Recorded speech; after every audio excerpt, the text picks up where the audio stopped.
વલસાડમાં ચિંતન શિબિરમાં મુખ્યમંત્રીએ નિવેદન આપ્યું, ભગવાન શ્રી કૃષ્ણ અને પ્રભુ શ્રી રામનું સમગ્ર જીવન પ્રેરણાત્મક હોવાની વાત મુખ્યમંત્રીએ કહી છે. કોઈ પણ પરિસ્થિતિમાં મક્કમ મનોબળ સાથે કાર્ય કરવાની પ્રેરણા આપે છે. મુખ્યમંત્રી ભૂપેન્દ્ર પટેલના નેતૃત્વમાં ટીમ ગુજરાતનું સામૂહિક ચિંતન. દરેક જૂથ ચર્ચામાં મુખ્યમંત્રી સહભાગી થયા. મંત્રીઓ અને સનદી અધિકારીઓ વચ્ચે વિચારોનું આદાન પ્રદાન થયું. 5 જૂથ રચી સનદી અધિકારીઓએ રાજ્યના વિકાસલક્ષી મુદ્દાની ચર્ચા કરી. રાજ્યમાં પોષણ અને જાહેર આરોગ્ય સેવા ક્ષેત્રની વૃદ્ધિ અને વૈવિધ્યકરણ, વિકસિત ગુજરાત માટે ક્ષમતા નિર્માણ, જાહેર સલામતી, હરિત ઉર્જા અને પર્યાવરણ જેવા વિષયો પર સામૂહિક ચિંતન થયું.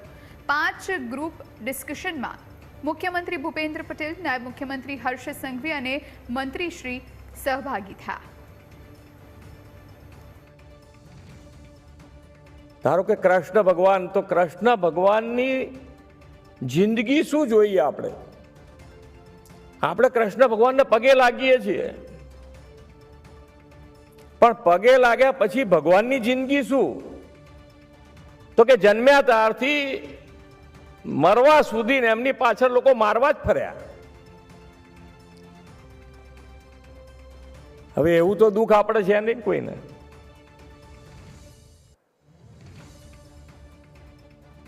તોય એમને એમના જીવનમાં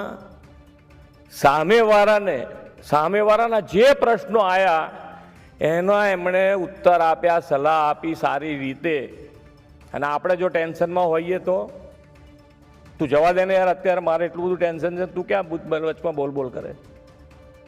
ઘરમાંય થઈ જાય, ઘરમાં જ શરૂઆત થઈ જાય, બહાર તો પછીની વાત છે. તો એ જીવનમાંથી આપણે શું શીખવાનું એમ કે ભાઈ ગમે તેવી પરિસ્થિતિ હોય પણ આપણે આપણી જવાબદારી વખતે ક્યાંથી આપણે છટકી શકીએ.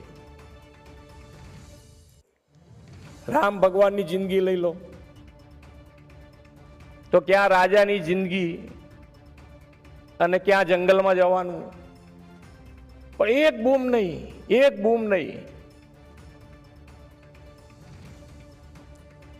પરિસ્થિતિ ગમે તે હોય તો એ તમારું મનોબળ અડગ રહે ત્યારે ભગવાન થવાય, એવી વાત છે. ટૂંકમાં ગમે તે પરિસ્થિતિ હોય, આપણે પરિસ્થિતિમાંથી ગમે તે પરિસ્થિતિમાંથી આપણે બહાર કાઢવા વાળા લોકો છીએ. હવે જો આપણો જ આત્મવિશ્વાસ ડગી જાય તો આપણે કેવી રીતે કામ કરી શકીએ?